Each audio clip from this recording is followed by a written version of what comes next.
আপনারা দেখলেন অবশেষে ঘাটাল মাস্টার প্ল্যানের কাজ শুরু হবে। রাজ্যের টাকাতেই শুরু হচ্ছে ঘাটাল মাস্টার প্ল্যানের কাজ। তবে দেবের এই যে প্রতিশ্রুতি, সেই প্রতিশ্রুতিতে কটাক্ষ করেছেন সুকান্ত মজুমদার। কি বলেছেন তিনি শুনুন। ঘাটাল মাস্টার প্ল্যান বহুদিন ধরে আটকে আছে। কেন্দ্র সরকার তাতে টাকা স্যাংশন করেছিল, রাজ্য সরকার কি করেছে আমরা জানি না। এত বছর তো দেবত্ব প্রায় 10 বছর হয়ে গেল দেবের প্রায় এমপি থাকা, 10 বছরেও কিছু এগোয়নি। দেখা যাক আগামী 5 বছরে কিছু এগোই কিনা। আর এবার দেখাবো কলেজের ইউনিয়ন রুম। সেখানে একেবারে সাজিয়ে গুজিয়ে দেওয়া হচ্ছে আইবুড়ো ভাত। যার আইবুড়ো ভাত তিনি আবার তৃণমূলের প্রাক্তন ছাত্র নেতা, এখন কলেজের অশিক্ষক কর্মীও। কোথাকার ঘটনা জানেন? মহিষাদল রাজ কলেজ। আর মহিষাদল রাজ কলেজের এই ছবি রীতিমতো ভাইরাল হয়ে গিয়েছে। আর এই ছবি দেখার পর মুখে কুলুপ প্রাক্তন টিএমসিপি নেতার।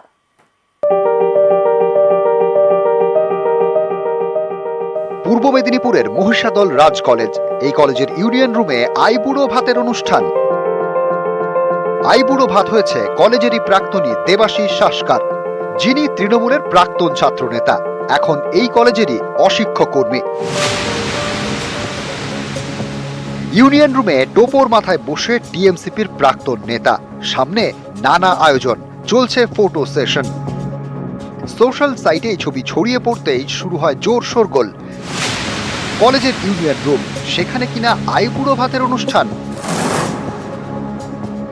এই যে একটা শিক্ষা প্রতিষ্ঠানে কলেজের মধ্যে আইবুড়ো ভাত খাওয়ানো, এই ঘটনাগুলোর মধ্যে দিয়েই গোটা শিক্ষা ব্যবস্থার যে ঐতিহ্য, তার যে মান, এই সমস্ত কিছুটাই ধূলিসাৎ হচ্ছে। ছেলে মানুষই ছাড়া আর অন্য কিছু নয়।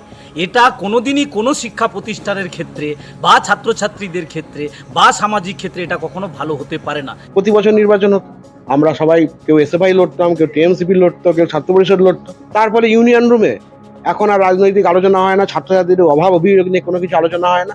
এই আইবুড়ো ভাত খাওয়া, এগুলো দুঃখের জিনিস। এটা আমাদের বাংলার রাজনীতির অবক্ষয়। এটা মহিষাদল রাজ কলেজের গভর্নিং বডির প্রেসিডেন্ট তিলক চক্রবর্তী, তিনি মহিষাদলের তৃণমূল বিধায়কও, তিনিও এই ঘটনার নিন্দা করেছেন।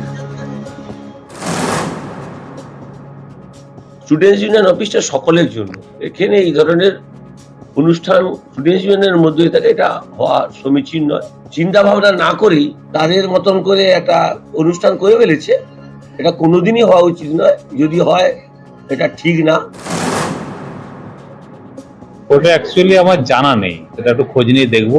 যদি ঘটনাটা ঘটে থাকে তাহলে সেটা অবশ্যই এটা অনুচিত।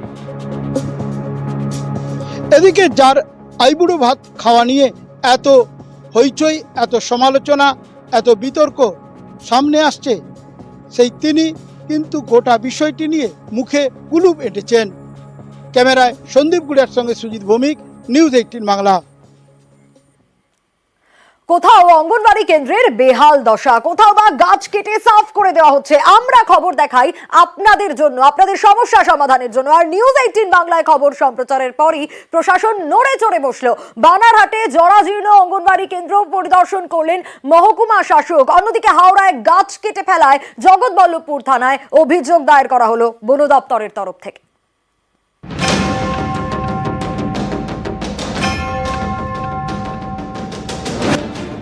জলপাইগুড়ির বানারহাট ব্লকের সাকুয়া ছোড়া, এখানে জরাজীর্ণ অঙ্গনওয়াড়ি কেন্দ্র, দেওয়ালে ফাটল, টিনের ছাউনি ভাঙা, বৃষ্টি হলেই ঘরে ঢোকে জল। একটা ঘরেই পড়াশোনা, রান্না। সম্প্রতি এই খবর দেখায় নিউজ 18 বাংলা। তারপরই তৎপরতা। বুধবার সাকুয়া ছোড়ার অঙ্গনওয়াড়ি কেন্দ্রে যান ধূপগুড়ির মহকুমা শাসক, সঙ্গে ছিলেন বানারহাটের বিডিও।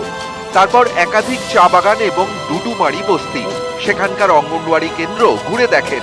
কোনগুলোর অবস্থা খারাপ তার তালিকা তৈরি করেন, মাপজোকও করা হয়। দেখছি অবস্থাটা, মানে একটা ওনারা চাইছেন এটাকে একটু রেনোভেট বা এটাকে একটু করার জন্য। তো আমরা দেখে ঘুরে ঘুরে দেখছি যে কোথায় কোথায় কী দরকার আছে, আমরা নিজে ঘুরে দেখছি। তো আমরা চেষ্টা করছি এটাকে আমরা মানে সে ভালো করা। सेंटर के बारे में पूछ रहे थे, पानी का समस्या और जो खराब है सेंटर उसी के बारे में पूछे। बाथरूम जो पानी बारिश के मौसम में बच्चे सब नहीं बैठ सकते और बाथरूम सब नहीं है, वही सब बोले।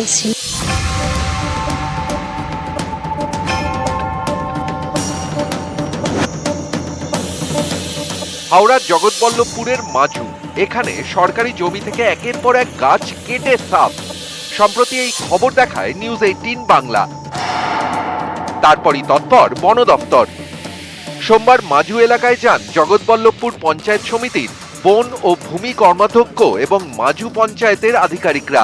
জগৎবল্লভপুর থানায় অভিযোগ দায়ের করে হাওড়া জেলা বন দপ্তর এবং জগৎবল্লভপুর পঞ্চায়েত সমিতি। এই ঘটনাটা ঘটেছিল যেই সময় ভোট চলছিল। এই ভোট চলাকালীন কিছু পাবলিক এই কাণ্ডটা করেছে। মাজু গ্রাম পঞ্চায়েতের প্রধান থেকে শুরু করে উপপ্রধান অল মেম্বাররা এসে এখানে কিন্তু গাছ কাটাটা বন্ধ করে এবং কালকেও আধিকারিক এসেছিল, দেখে গেছেন। আজকে আমরা সবাই মিলে এসে দেখে গেলাম।